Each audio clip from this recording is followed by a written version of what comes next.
Ève n'était pas la première femme d'Adam. La première s'appelait Lilith. Elle fut tirée du limon par le grand potier, comme Adam. Une créature superbe, dotée d'une force extraordinaire. L'homme en était livide. Il ne pouvait supporter la présence d'une autre aussi différente. Il alla se plaindre en haut lieu. Lilith n'était pas docile. Comble d'impudence, elle se mettait sur lui et non dessous. Le Créateur enfila ses gants de grand chirurgien et sortit Ève d'une côte d'Adam. Enfin une femme à son image, pour son plaisir et à son service. Adam savoura son bonheur nouveau pendant 3 lunes, puis l'ennui vint. Lilith, entre-temps, s'était barrée. Chère Lilith, chaque jour dans l'allégresse des premières heures matutinales, il me fallait voir ce visage ravagé par ma faute, sentir sur moi ce regard scrutateur, ce regard renseigné d'avance, et qui ne laissait jamais échapper un détail. Retrouver ce sourire amer, ces yeux qui se plaignaient au ciel, ces pâleurs, ces tremblements. Je me suis souvent demandé pourquoi elle semblait souffrir tant.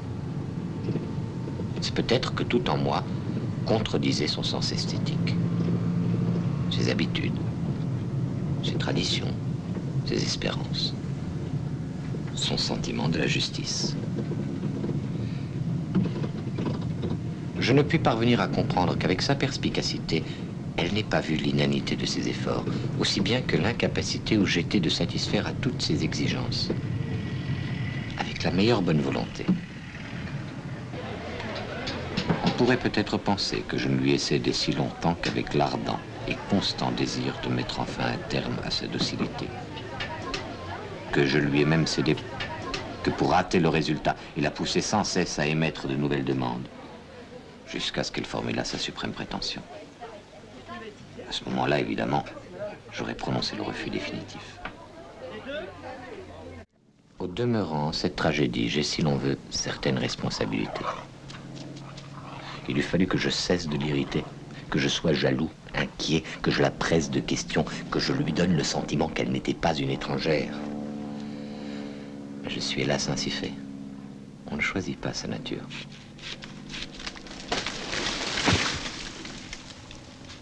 Remarquez bien qu'en tout ceci, je fais complètement abstraction de moi et du tourment qu'elle me causait. Je n'en tiens pas compte, parce que je le reconnais.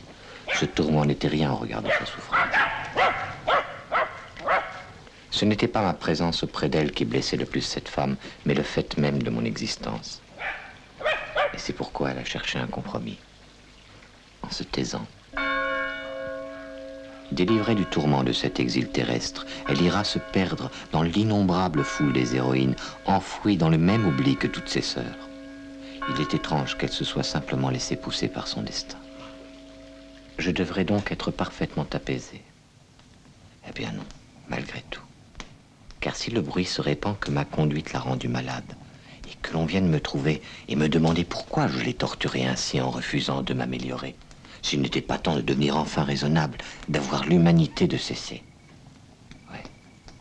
Si l'on vient me poser ces questions, il me sera difficile de répondre.